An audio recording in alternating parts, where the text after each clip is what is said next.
This is Melissa. It is the 24th day of May, 2026. I hope you're all doing well. I have picked a Redux to go up today for you from June 9, 2010. World planners are brewing your road to ruin. This show you're living becomes quite chilling. Predictive programming slogans repetitive, unperceived by most. That socialist and conservative, although they spar and hiss in public mime, are one and the same on laws they sign, with Marx's plan for unified blocks, super parliaments over multinational flocks. In turn, are subservient to their covenants, taking instructions from covert governance. Can't claim the planners silly with myopia. This dystopia is on their road to utopia. Brainwashed, unwashed, beating with sweat, truly believing they must work off the debt, the means to an end. Money is just a tool, along with debt, the masses to fool. Aristocracy, Marxists, Fabians, it seems, believe the futures for superior genes. Here's austerity, medicine, food unattainable, as the poorer go first for world sustainable. So, yeah, there is a lot, I suppose you could say, as always, going on in the world, and most of it, frankly, is disgusting. But I am going to mention a few of the things that are going on, and let's try to put it into perspective. But I thought I would start with something out of India. This is from CBS News. Rapid rise of the Cockroach Janta Party online protest movement appears to spook India's leaders. India's political establishment has a cockroach problem, and the government seems to be taking it seriously. The infestation is not of insects, however, but millions of young Indians taking part in a viral online protest movement. On Thursday, the account of the Cockroach Janta Party, the CJP, was blocked on X. The CJP was launched only a week ago as a satirical movement to protest remarks by the country's Chief Justice, Surya Kant, who was widely reported to have referred to India's unemployed youth as cockroaches and parasites during a hearing. The tongue-in-cheek online satire struck a chord. Within days of its launch, the fake party had garnered more followers on some social media platforms than India's main political parties. So I'll post that. You can take a look at it. Naturally, Surya Kant and, all of those in the government said, oh, no, he was just referring to the people who won't work or who overstate their qualifications to get into medical school or law school But no, I happen to think that the Chief Justice, Surya Kant, actually thinks that the youth that are unemployed are cockroaches and parasites. That actually sounds like the truth. It reminds me a little bit about Trump, who said, I don't think about Americans' financial situation. So, I don't know when this was, a couple of weeks ago, a week and a half ago, he was discussing the negotiations to end the war with Iran. And he had to say that stopping Iran from obtaining a nuclear weapon was the sole focus, the sole reason why this, let's just say what it is. It's illegal action. It's a war that the U.S. and Israel are waging on Iran. Epic fury has caused worldwide inflation, frankly. In the U.S., inflation is high, the highest in years, several years. Gasoline prices are high. I was speaking with my brother earlier today. He put some gas in the tank he filled up, and it cost him $30 more to fill up than it did 3 months ago. And I don't fill up. I keep filled up. I stay at 3/4 of a tank most of the time. I don't know why. Maybe I was born in the Depression. So I told him, I said, well, I haven't filled up in a long time, but when I topped up, I was stunned because my top up would usually cost me, I don't know, $10 or $12, and it was $20 to top up. So that's the situation that Americans are in, but it's much worse for other people in other parts of the world. And the price of fertilizer going through the roof, that's affecting food prices. I see it. I just went grocery shopping a couple of days ago, and I could feel it. I could see it. Some things are just shockingly high. I informed my brother that that paper towels are to be rationed and rags are to be used and washed until the price of water is prohibitive, because I found, no kidding, at a store, one of these big box stores, that the price of paper towels per roll was more than $3 a roll. And, well, I'm not paying that. So this is how this illegally run, misguided thing that we are doing with Israel against Iran, which is just from the playbook. I mean, it's like carbon copy from the playbook of what happened in Iraq. Same thing. And but it's a must be. It's a must be. And elsewhere here in the States, I was noticing I don't pay a lot of attention to politics. I really don't, until a politician says something just outrageous, like Trump saying that I don't think about Americans' financial situation. Well, you could say that's about as honest as he's ever been. But remember, the U.S. was saying, we want to get out of NATO. We've got to get out of NATO. And they're just saying, and quite rightly, if you look at it on the surface, quite rightly, what are we doing in this post-World War II body that's really for Europe? What are we doing there? Until you can put two and two together and see, okay, well, next on the list, or Israel's list, or the PNAC list, or whatever, it may not be an official entry, but Turkey's next. And you couldn't, the U.S. couldn't justify going to war on a NATO country, which Turkey is. But meanwhile, we're still playing it up big time for Ukraine. So they've just authorized sending 5,000 American troops to Poland.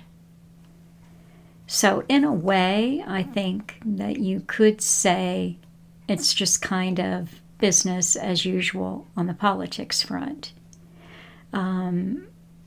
Trump's hand-picked new Federal Reserve chair, he says it's going to be totally independent. Yeah, right.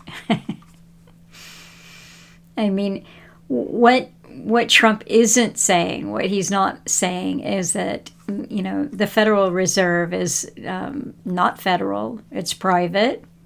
So they are totally independent already. We just pretend that they, do what the government wants them to do, or they help out or have anything to do. They're just a private bank. Private organization.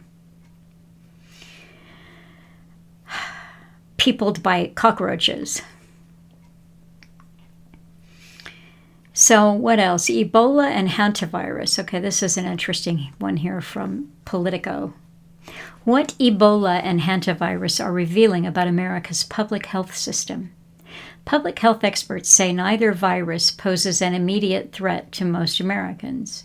Well, you should tell the people that are hurrying to, get that hantavirus vaccine going, But the trust deficit the viruses are exposing could be catastrophic when crisis arrives. 18 Americans exposed to hantavirus are quarantining in Nebraska. An American medical missionary who tested positive for Ebola as part of an ongoing outbreak of over 600 suspected cases in Central Africa was flown to Germany for treatment. And some Americans don't trust what they're hearing about either virus. Well, that sentence is the most encouraging thing I've read in a long time. Public health experts, including those who were on the front lines of COVID-19 during the first Trump administration, say neither hantavirus nor Ebola represents an immediate threat to the average American. But the trust deficit left over from COVID is showing up in the public response to the two viruses and laying bare the challenge for public health officials if either escalates or when the next major pandemic arrives. The mistrust could be particularly pronounced within President Donald Trump's base, including some Make America Healthy Again supporters who embraced the so-called medical freedom movement during COVID. Almost any time you hear infectious disease these days, you're going to have the automatic eye roll of portions of Maha because the wounds that public health caused during the coronavirus effort still run pretty deep in some places, said David Mansdorfer, a health policy consultant who served at HHS during Trump's first term and has advised medical groups aligned with Health Secretary Robert F. Kennedy Jr. Then it goes on to tell you what the far right, including people like Laura Loomer, James Woods, the actor, former Representative Marjorie Taylor Greene, have to say about it. So again, they're trying to make it a left-right divide there. But the fact that some Americans don't trust what they're hearing about either virus, I find encouraging. That paints one picture, and that was from Politico. But this is from Reuters just a couple of days ago. U.S. states reject anti-vaccine bills as public health groups fight Maha. Make America Healthy Again. Dozens of state anti-vaccine bills backed by Make America Healthy Again supporters have failed after public health groups won over Republican state lawmakers, marking a series of defeats for the backers of Health Secretary Robert F. Kennedy Jr. The failures show a limit to the political power of the Maha coalition that had set out this year to pass laws against mandatory vaccinations in at least 10 states, hoping to capitalize on a rise in anti-vaccine sentiment and their role in helping elect President Donald Trump. I don't know how anti-vaccine sentiment could have helped elect President Operation Warp Speed Donald Trump, right? I mean,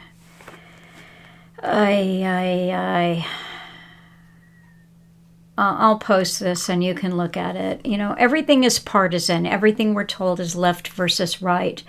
But what it is a dialectic played out in the media so that if you're not paying attention to what's going on and how this dialectic is used, you'll get caught up one side or the other.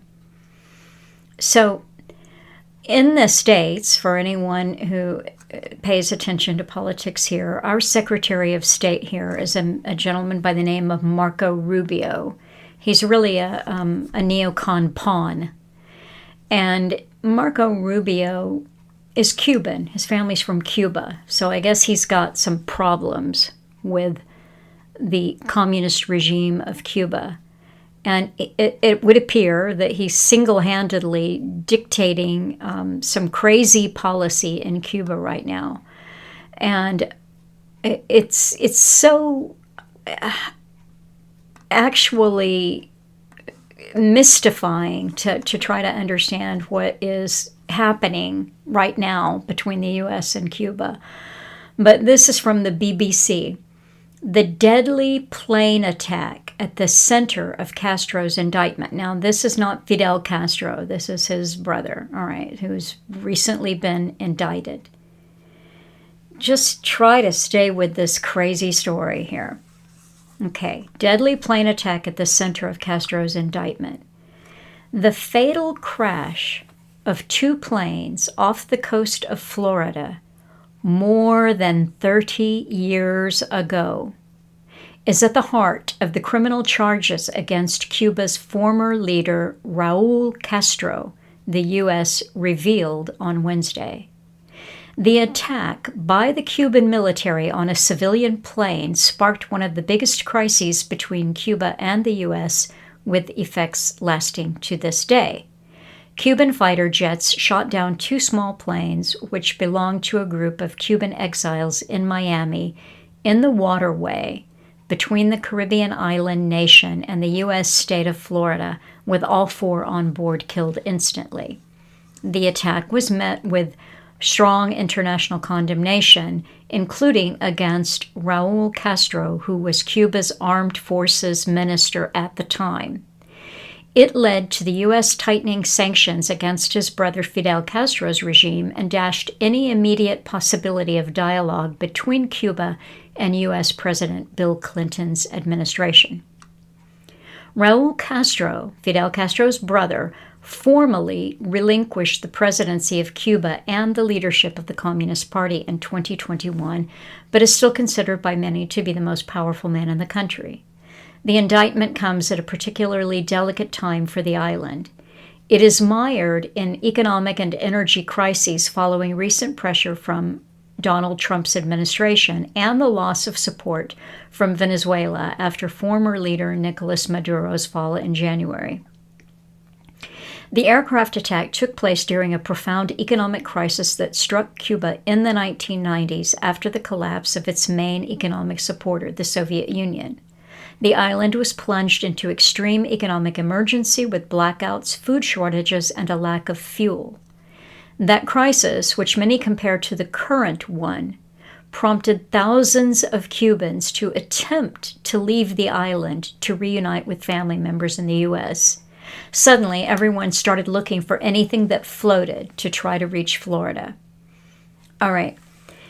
It continues on. I'm going to skip here and see if I can get a little bit further on into the story.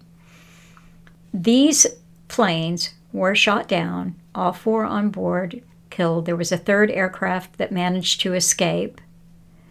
The pilot of the 3rd plane that got away, Jose Basulto, said the planes were in international waters north of Havana when they were attacked. The International Civil Aviation Organization and the U.S.-based Organization of American States corroborated this and accused Cuba of violating international law. But the Cuban government has always maintained it shot down the aircraft within its airspace. So either it happened in international airspace or it happened in Cuban airspace.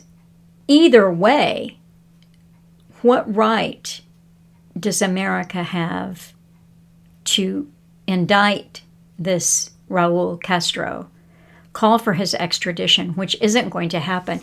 But here's the fallout on, just the average person. Cubans grapple with fuel shortages and blackouts as U.S. steps up pressure. The incident at the center of a murder charge against Cuba's former president, Raul Castro, is burned into the collective memory of both Havana and Miami. The U.S. case, unveiled on Wednesday, accuses Castro and 5 others in the shooting down of the 2 planes belonging to Cuban-American group Brothers to the Rescue in 1996, killing 4 people, including 3 Americans. It's kind of similar in a way. I mean, what I'm hearing is that America wants regime change in Cuba. That's what they're after there. That's what they say. But they're not willing to put military down there or to take an action, so they're doing it this way. It's very similar to Maduro, except in the case of Venezuela, they just wanted the oil. So they just went and kidnapped Maduro. So I'm not sure what resources, if this is just a personal vendetta that Marco Rubio is having, but this is politics. What I'm saying is that we suffer. We suffer. Here's a few statistics. The U.S., now this is the military, I'm not so concerned with their damages, but 42 aircraft lost or damaged in Operation Epic Fury, congressional report says. So we're told that Operation Epic Fury ended May 5. I guess this is the ceasefire that they're now negotiating and yeah, all right. So Operation Epic Fury started February 28, supposedly concluded May 5. The U.S. is focused on securing the Strait of Hormuz, and there's ceasefire negotiations going on. During this operation that 2+ months, 13 U.S. service members were killed, 6 deaths classified as non-hostile. The remaining 7 fatalities due to enemy fire. That's the U.S. 22 Israeli soldiers and 1 civilian contractor killed, and additionally 28 Israeli civilians have died. Iran has suffered between 1,800 and 7,650 military personnel killed. The official Iranian Foundation of Martyrs confirmed 3,468 total deaths, military and civilian combined. Broader estimates document over 3,600 total fatalities with 1,700 civilians among the dead. Additionally, over 26,500 people have been injured in Iran since the conflict began. Now, so perhaps Operation Epic Fury has really come to an end, and if this starts up again, it will have, it'll be Operation, and they'll have a fun new name for us. Alan says in this talk, as I've said before, people really don't know. In fact, we're all trained to think everything is normal all the time. From the minute you were born, you were taught that everything was normal, and it was a bit different from your parents. As soon as you were into school, of course, you were taught a different curriculum, a different worldview, in fact. You didn't even discuss it with your parents because you thought they knew. Meanwhile, your parents were watching television, being updated daily into a whole new way of thinking as well. It wasn't their thinking. It was all programmed for them. It becomes their thinking, and even their behavior patterns are emulated off of what they see. So I will leave you to enjoy this talk from Alan. I thank you for your support. I have to remind myself from time to time, and I'm reminding you too, don't get too sucked up, into anything, because, we get a lot of AI-generated slop, and that's being used. It's being used all the time. There's a political enemy, you could say, of President Trump, a guy here in the States called Massey, Representative Massey, who passed a bill saying, hey, you've got to show us you've got to release all the Epstein files, all of them. And so, the big machine made sure that district there where he was running for re-election, I guess, was just hammered with AI slop, fake news, real fake news. But our governments now generate the fake news. The media generates the fake news. And the fake news is becoming more and more sophisticated. So check out now and again, find a dusty old book that you've never read, you've always wanted to read, and crack open the pages. Take a break from the constant slop of lies that we're fed. And I thank you for your support. I appreciate it very much. It's what's essential for me, and I really do appreciate it. And I appreciate those of you who have ordered the beautiful new Cutting Through book. And there are lots of other ways to support if you are able to. And I wish you all a good week, and I'll talk to you later.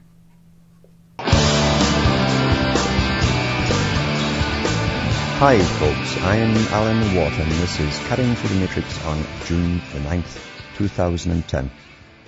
Now, newcomers, as you well know, the listeners know, I always advise you to go into cuttingthroughthematrix.com website.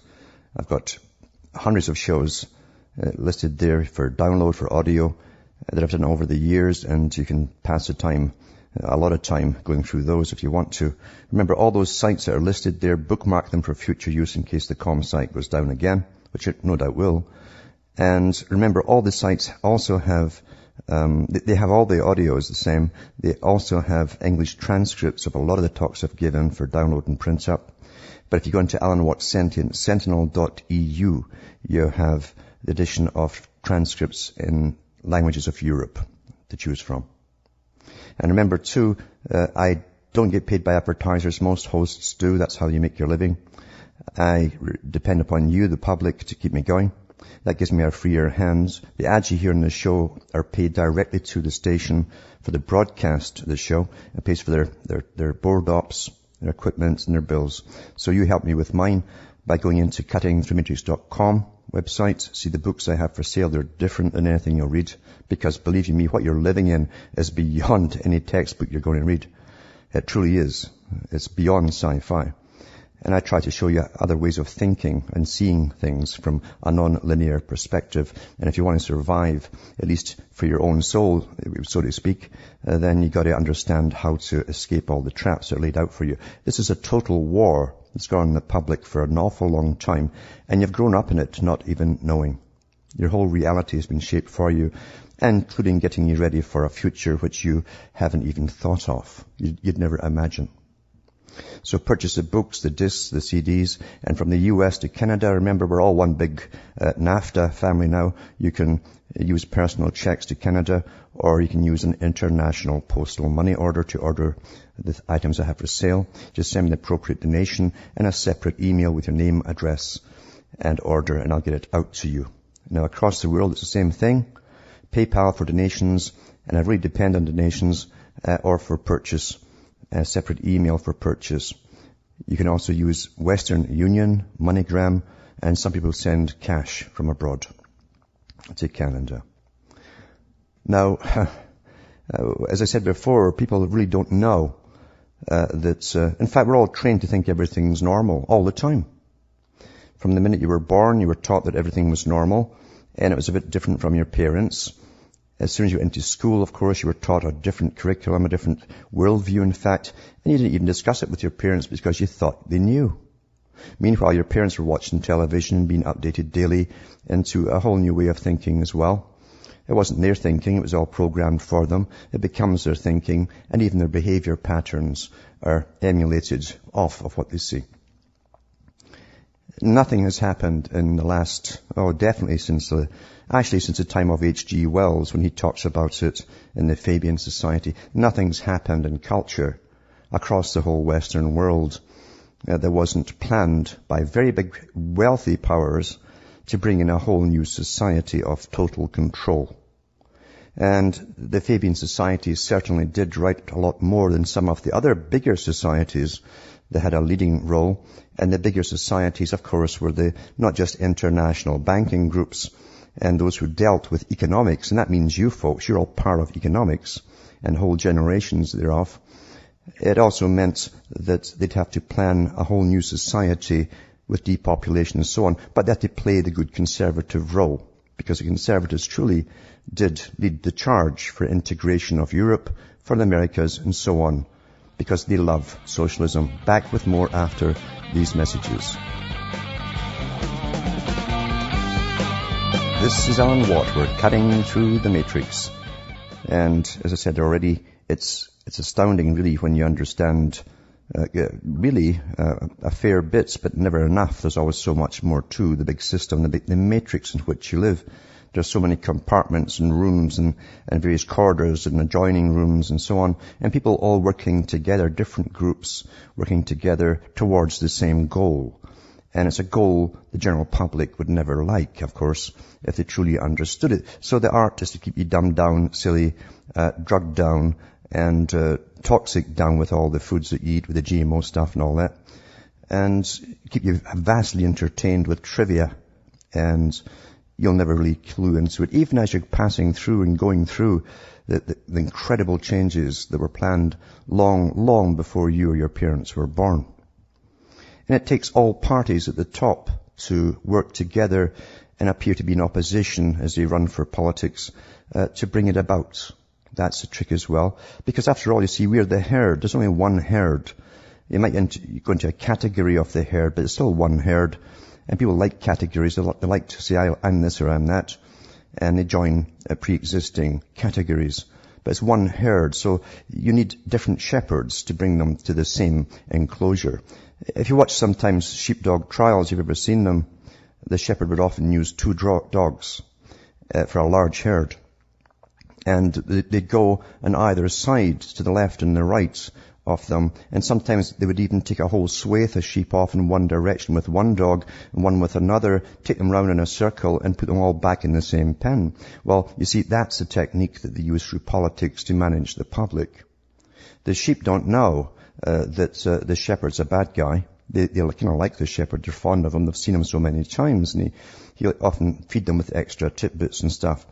But when he kills them off to eat them, because that's their function, or sell them, or the wool to wear his woolen clothing with, they don't know that, you see. All they see is this nice guy, and the dogs really are their enemy, as far as the sheep are concerned.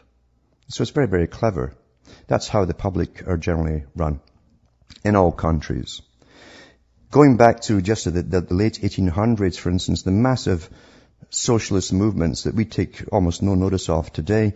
It's a passing vague thing in history, and we're given little bits on it, very little bits on it, and some of them will even still push it was for social progress.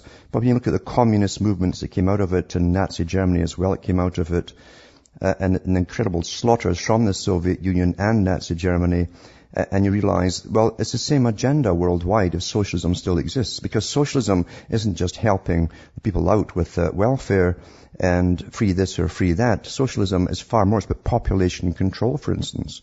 It's about science and government working completely together as one.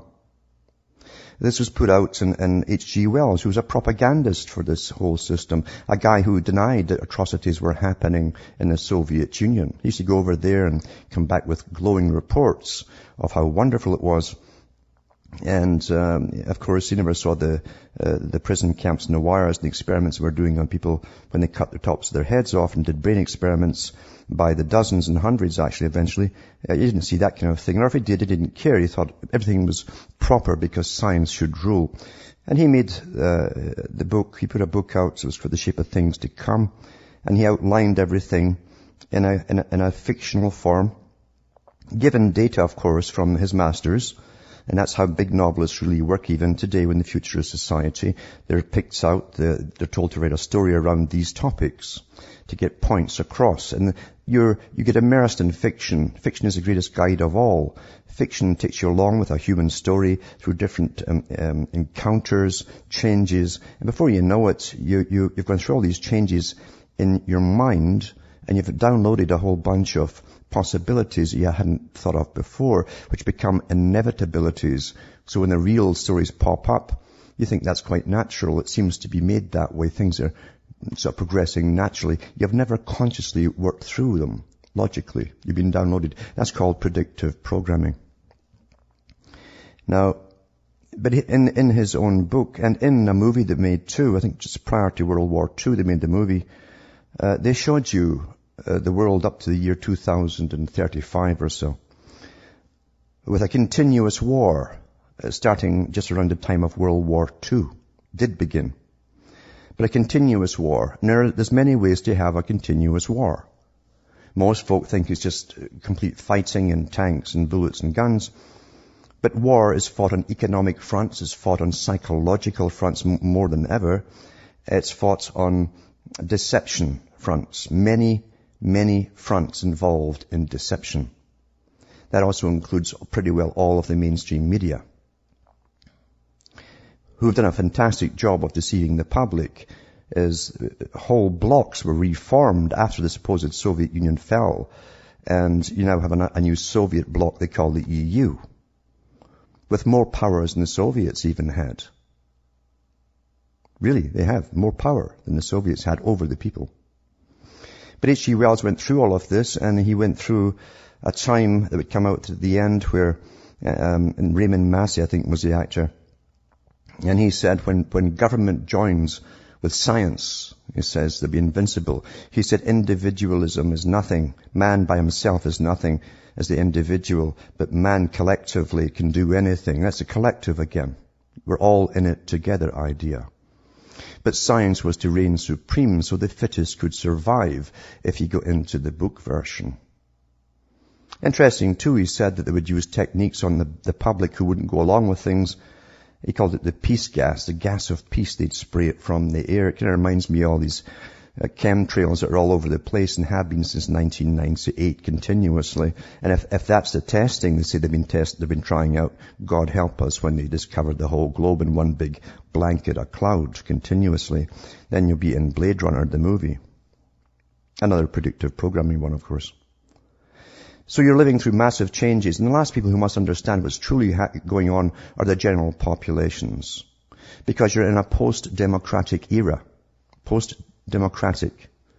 The first ones to talk about post-democracy, well, it wasn't just the Club of Rome. You found it in the Fabian Society and in their writings. They would bring you into a post-democratic society. Then the Club of Rome was given the job to find ways to bring us under this socialist totalitarian system. Came up with the idea of global warming. That would fit the bill, they said. Climate change, global warming. Man would be the enemy of the planet, and therefore they'd have to deal with it. Well, here we are today. They wrote the book in the 90s, but they said they came up with the idea in the 70s, early 70s. And they were the premier think tank for the United Nations, another great front. The people really think is wonderful. They really believe they're out there to hand out tents to people in earthquakes and stuff. They really do believe the propaganda they've been given. But as I say, Wells went through the whole scenario of where they'd take the general public. But he also said, too, that most folk wouldn't work then because it would be a time when machines did everything. And that was the big lie, too, because they knew on a higher level in the Fabian Society they had no intention of keeping around excess population eventually. In fact, they drummed on from the very start about killing off the excess, useless eaters.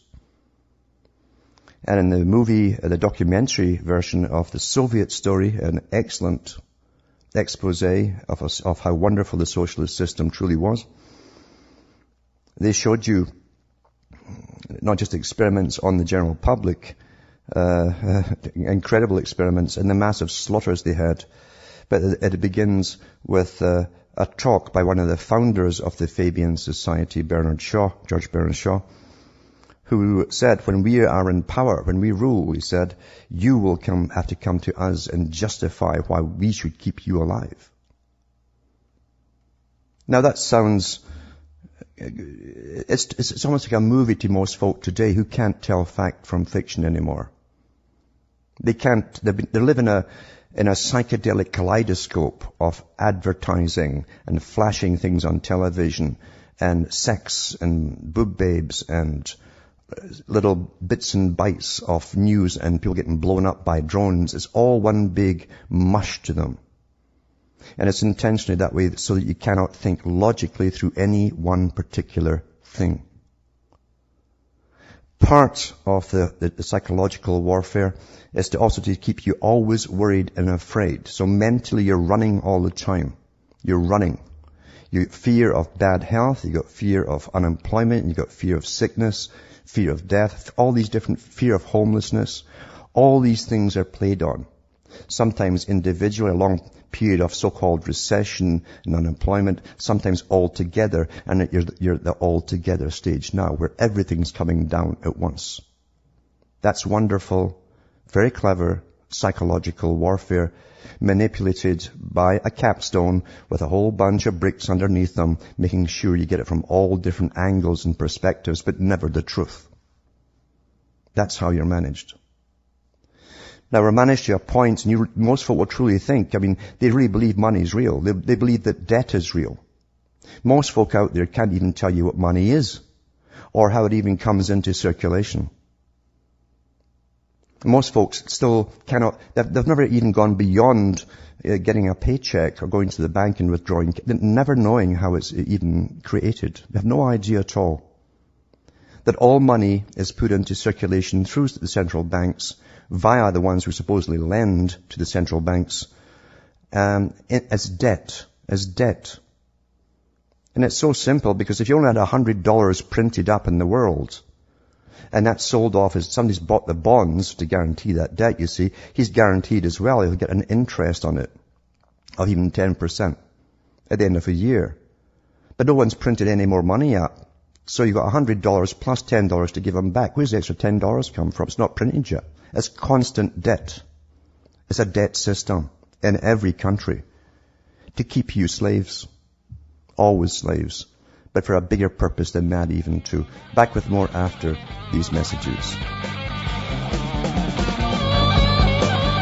I'm Alan Watt, and this is Cutting Through the Matrix.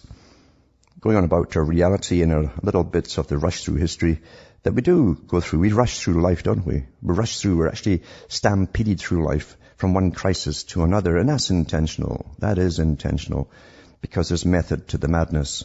And of course it drives us mad, and that's also the intention. When you're mad, you can't make very good decisions about anything or come to very good, intelligent conclusions. You're driven to a certain point, and that's the conclusion you will reach. It's all intentional. But as I say, if you have to go into the history books, and you got to do it, you got to go into the big players that existed at the late 1800s and beginning of the 1900s, and all of the documentation and books they put out there. The beauty is George Orwell knew of history as it goes down the memory hole by those in charge. In his particular writing, he had an actual sort of furnace hole, and he just chucked the stuff in there, and that was the end of it. And they rewrote history for the stuff they just admitted, a new history. Today we have the internet, and it's beautiful for that, isn't it? I've lost count of the times I've put up links to different articles or sites or even videos, and before the night's out they're pulled. Even in mainstream science magazines. It's just astonishing. And that's how quickly it's gone. I always advise people when I mention something, copy it right away. Make sure you copy it right away. Don't think I'll go back 10 minutes later or an hour, because if it's something important, it's pulled very quickly. Because there are intelligence services monitoring everything we do and say. Quite a few years back I was interested. There was a very good little bit on, I think it was a CBC or a radio station maybe in Toronto, about something that had happened in Canada. And I managed to get a journalist, and I says, is there anywhere I can get a copy of this? He says, no, we don't keep copies here. This was the station that broadcast it. He said, he gave me another link, like a phone call, a phone link to someone who might. And it was an agency that had copied and taped every television and every radio program ever broadcast in Canada, across the whole country. I didn't know it existed. And I had to pay $70 for a cassette tape. And I realized after it, mind you, I said, this is an intelligence network. It obviously was an intelligence network. That was years ago. Years ago. That's how completely everything always has been monitored by an incredible system that's way above us, and all around us, but way above us, that's never mentioned. Never mentioned. We see the different organizations that come forth speaking on behalf of this charity or this NGO or this or that. You don't realize that most intelligence agencies are actually private organizations. That way government's not responsible to the public for them, but they use them just like Google. That's what that is. That's what Google's always been. That's what Bill Gates and Windows was all about. To make sure you standardize a system across the whole planet. They couldn't have separate systems where they couldn't collect all data. So you bring somebody up to the top, you make sure that's pushed by every country at the very top to outdo everyone else, and it becomes the standard format. I said years ago, during the Cold War, that they could never allow someone, any big international corporation, to come out with some separate system of communication. Never, ever. And I mean right down to a DVD player or even the old VHS players. They all came out with new versions at the same time. All the brands, boom, overnight. Same with computers. And you think they're independent, competing organizations? Never. Never. Never. Part of the whole agenda was eugenics. Big part of it still is. They have never changed. From the writings of the late 1800s to the present time, you'll find they have never changed their format, their beliefs, or their intentions and their goals. There's many ways to bring down populations, of course. In the old-fashioned ways, as some of them lamented, we couldn't have enough wars, we couldn't have enough diseases and black deaths and so on. Now they do it covertly. They put it in your food, they put it in your water. They inject it into you, again, through big international corporations, through your health systems. And everyone believes it, even the guys that script into you, because it's all faith-based, you see. It's on the bottle. It's got to be true. It's been approved by so-and-so and so-and-so. That's how easy it is to bring down a world. It's how easy it is. And they talked about bad genes, you see, because bad breeding was always a big part of this socialist movement. Mind you, it was also a big, big part of the elitist aristocratic movements that had always been there with their bloodlines and their poor breeding scenarios for the public and the commoners. And then you realize it's all one bunch running the whole show. And they bring you to the edge. I've read the articles from mainstream again on this radio station. And I've read the articles when they've talked about bringing down the populations. Oh, what will we do? There's too many people coming into the countries. They're not going over the actual records from mainstream sources showing you that every country has only put its population up since about 1940 by massive immigration that sped up during the 60s, 70s, and 80s, and ever increasing to the present time. I've read the articles from mainstream again, where Blair's own personal secretary said that he was ordered to change the face of Britain so much, again, massive immigration, so they could never go back to any old culture at all. Back with more after these messages.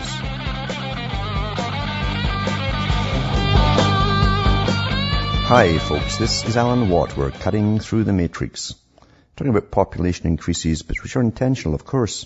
And we've had different politicians and leaders of the political parties in different countries all come out saying, well, we need this, you see, because the people back home are just not breeding enough. They're not having enough children to pay off the national debts.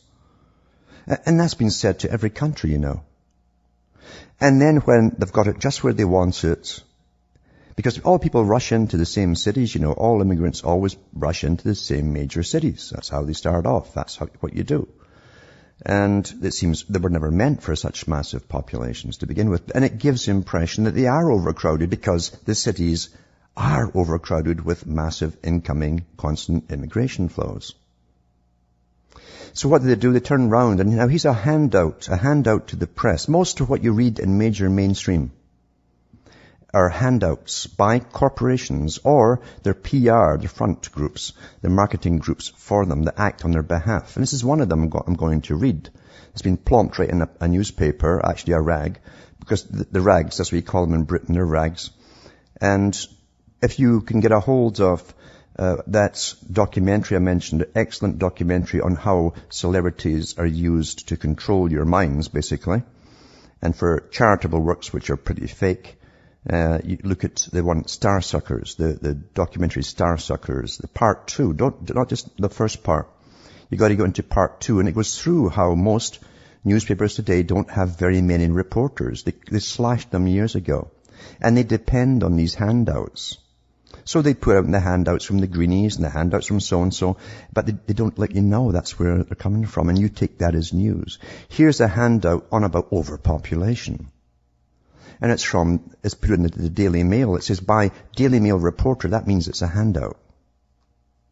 Britain will struggle to handle catastrophic population growth unless changes are made. Now, they create the problem over years, intentionally, and then they turn around and blame you for it. Now, here's what we have to do about it, right? So this is the 9th of June 2010. Britain will struggle to handle catastrophic population growth in the future unless urgent action is taken, a report has warned. I like how they phrase it, eh? The predicted increase to 70 million by 2029 will put unsustainable pressure on housing, schools and hospitals, as well as natural resources such as food and water, experts said.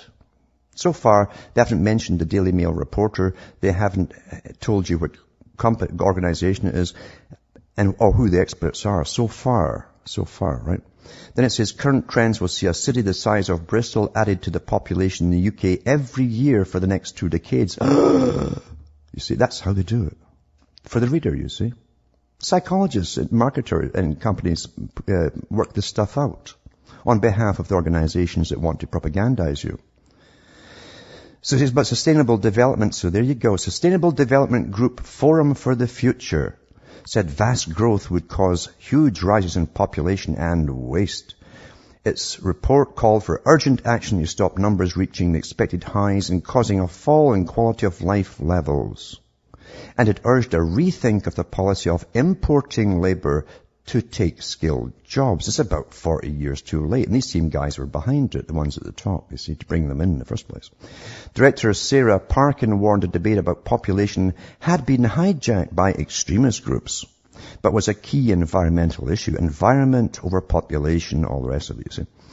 Britons deserve a serious debate about population, and politicians need to start planning now to achieve a sustainable future, she said. So they're giving you the solution as well. We need a serious debate, and they will provide it for you in front of you on television with the politicians, and they'll come to the preordained conclusion, you see. By recognizing population as a vital element in strategies to achieve low carbon and satisfying lifestyles, for whom I wonder, politicians can reclaim the issue from extremists. There was cornered the whole market and the whole propaganda, and no one else's. Only through good leadership and sensitive long-term planning, I guess that's, we have to sterilize you, but we're terribly sorry, I'm afraid.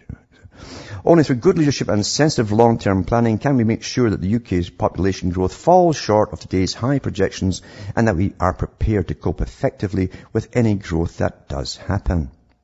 So that they're telling you, they're getting you set for something coming up big time on television with the politicians, all pre-planned, of course, and you all sit back in between the boob tubes and all the rest of it in your kaleidoscope of psychedelic nonsense and bits and bytes, and you'll get downloaded into the answer, and you're all going to suffer. Now, who is this particular forum?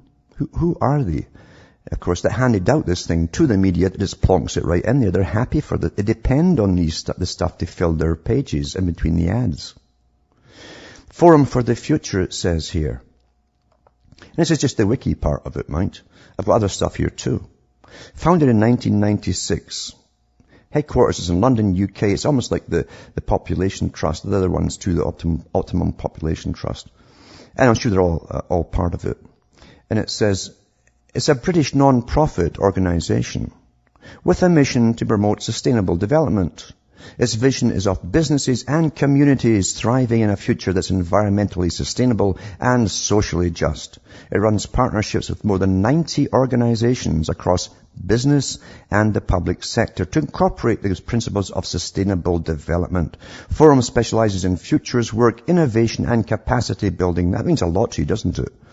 And it also runs a master's course, Masters in Leadership for Sustainable Development. That's all part 2 of Common Purpose. Massive organization. Millions and billions of dollars. Which has been running since the inception of Forum for the Future. It publishes a magazine called Green Futures, which highlights new stories on environment, sustainable development, and green innovation.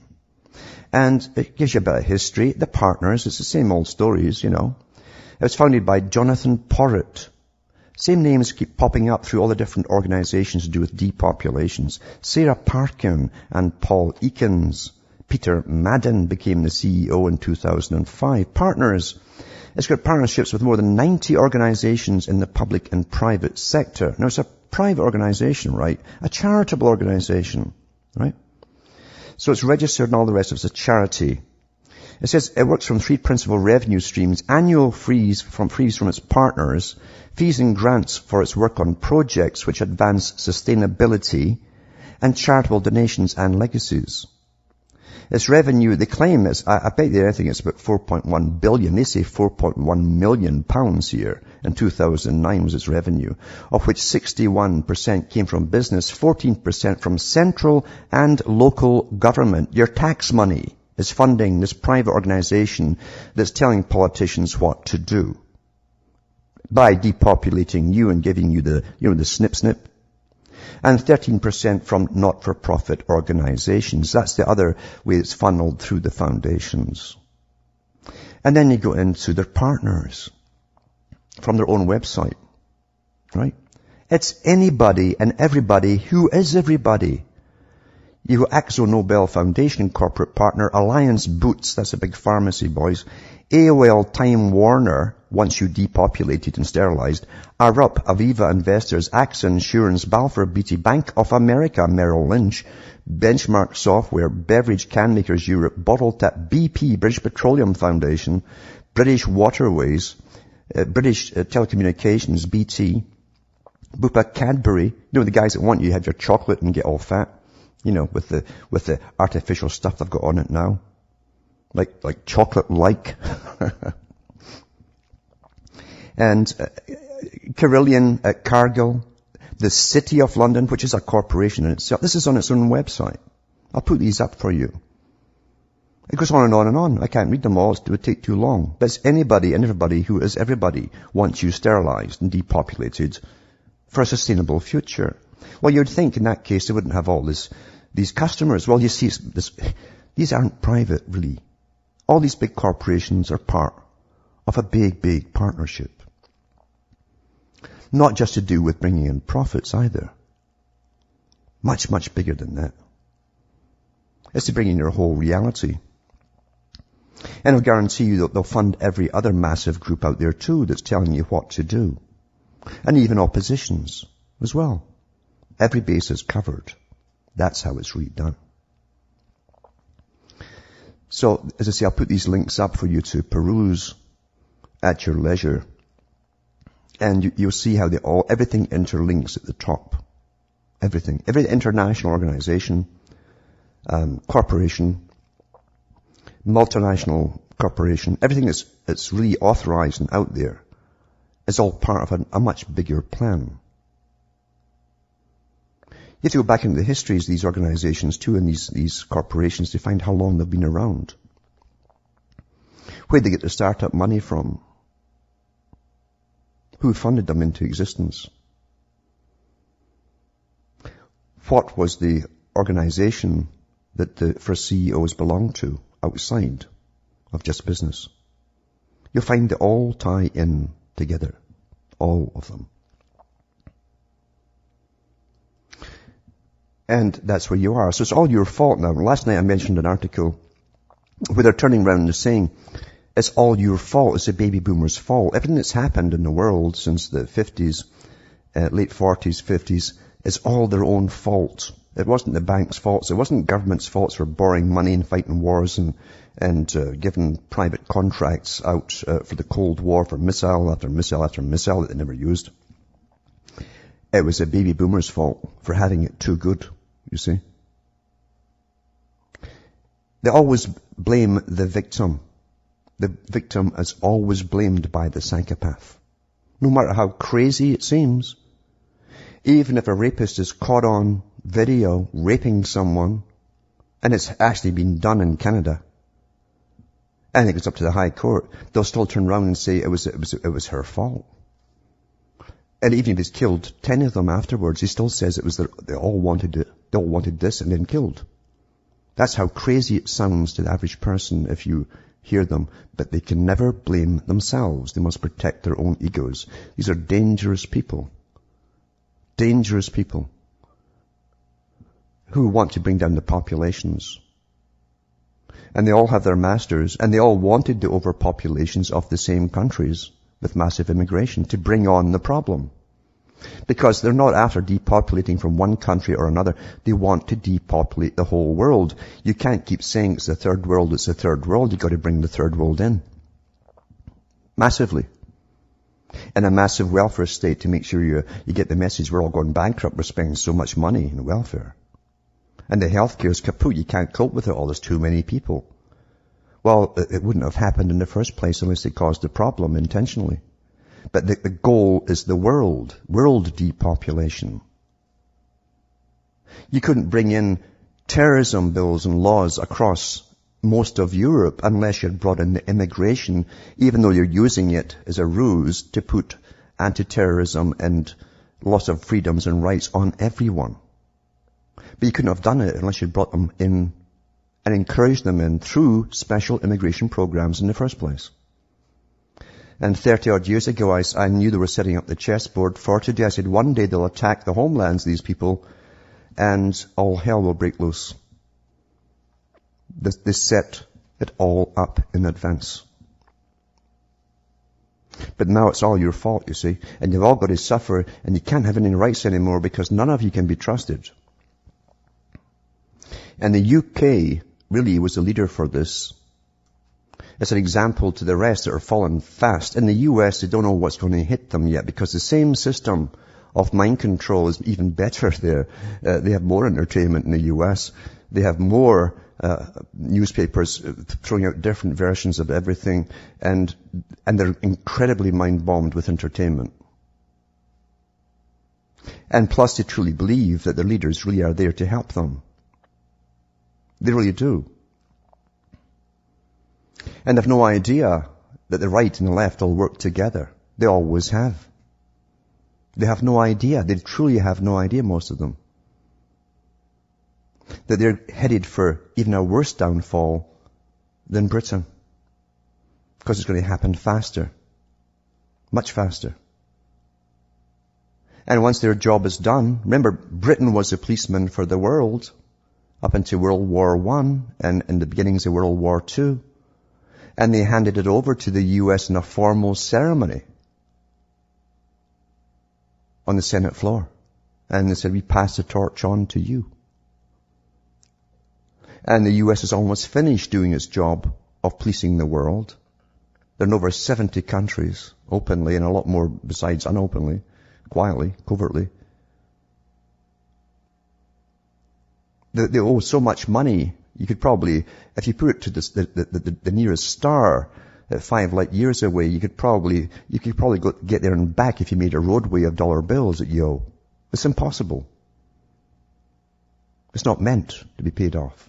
It's meant that you do. Because money is a tool to an end. It's a means to an end. The means actually is a technique to the end. We all got to believe in it as we go down the tubes. We've got to believe we're going to pay it all back. And live in poverty as that happens.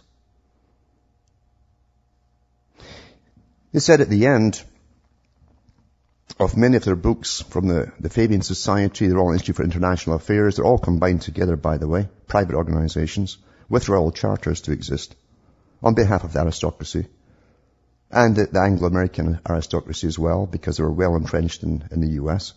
They said they would eventually be food shortages, and they would cut health and so on, and disease would make its appearance once more, and so on and so on and so on. And 2001 was really the kickoff of the final stage. It was a kickoff to the final stage of it. And everyone's rights were taken away immediately, and that was for the century of change.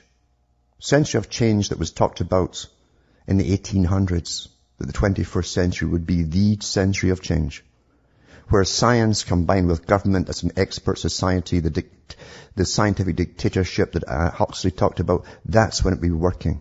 It would be in total charge of everybody.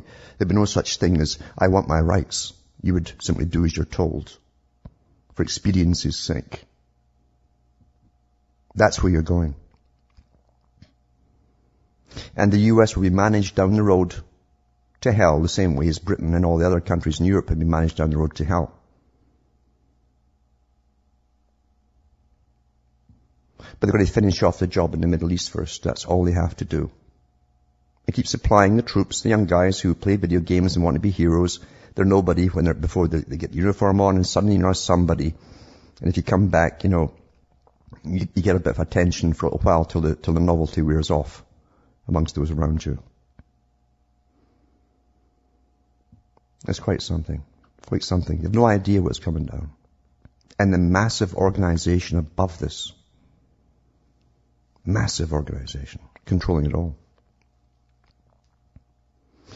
Now, it's interesting to see how CNSN News says the Senate passed a bill allowing the government to collect addresses, ATM records, and bank customers. That's all part of it too, because it ties in with so many articles on total control over the individual and money and e-money. Back with more after this break.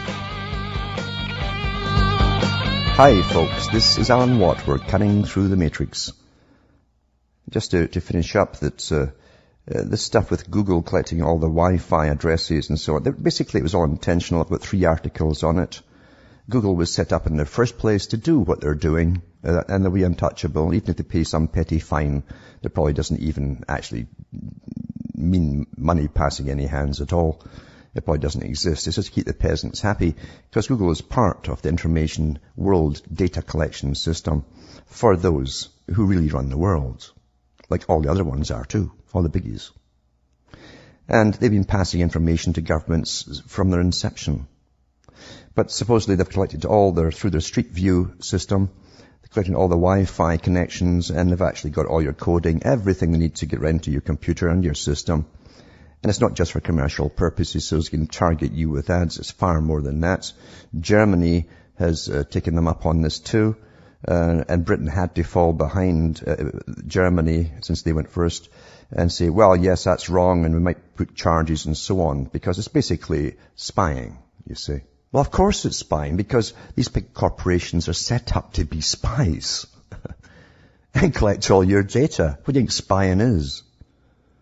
It's all intelligence work. That's what it's all about. And of course we know too, they're keeping all your records for years, and forever in fact. And regardless of what they tell you, and the little appeasement things and blurbs that they give out on the various newspapers and so on. But say this article here talks about the new collection of your ATM records for bank customers. And it says here, May 21st, 2010, CNSN News, the Senate Majority Leader Harry Reid says Senate Democrats united to pass a financial regulatory bill that allows the government to collect data on any person operating in financial markets. Now, you didn't think you were in the financial market when you just used your bank card. At any level, including the collection of personal transaction records from local banks that list customers, addresses, and ATM receipts. You see, that's what it's really for. It's nothing to do with the big boys at all passing cash around. It's for you. And so the Senate voted 59-39 on Thursday to pass the bill, the chief aim of which is to more heavily regulate the financial industry. That's you. That's you. And the bill now goes to the conference committee on behalf of the reps, where differences between the House-Senate versions will be ironed out. Yeah, right. So it's a new bureaucracy again to deal with all of that. But that's what government's about in the socialist system, regardless of what they call it, or they pretend if it's right or left. It's all the same agenda. And they all work together. You wouldn't be happy if you knew you were under a one-party system, and you had been for many, many, many, many years. You got to have that impression that there's always an enemy out there to fight, even if it's a country across the water somewhere. That's good enough for you too, you see. And you got to believe too they're an enemy to you, and they're dangerous to you, and that's why you go off and slaughter them. Never dawns on you it's for a whole different purpose altogether. And it's not you it's going to benefit, nor the folk who get killed it's going to benefit. It's a whole new world order. What do you think a new world order means? With scientific socialism and experts running your lives. What do you think that means? And depopulation for sustainability. You know, good genes only, bad genes must go. Any hereditary problems, well, I'm afraid you can't survive. You certainly can't breed. Not allowed. You have no idea what you're already and have been for a long time under. From Hamish myself in Ontario, Canada, it's good night, and may your God or your gods go with you.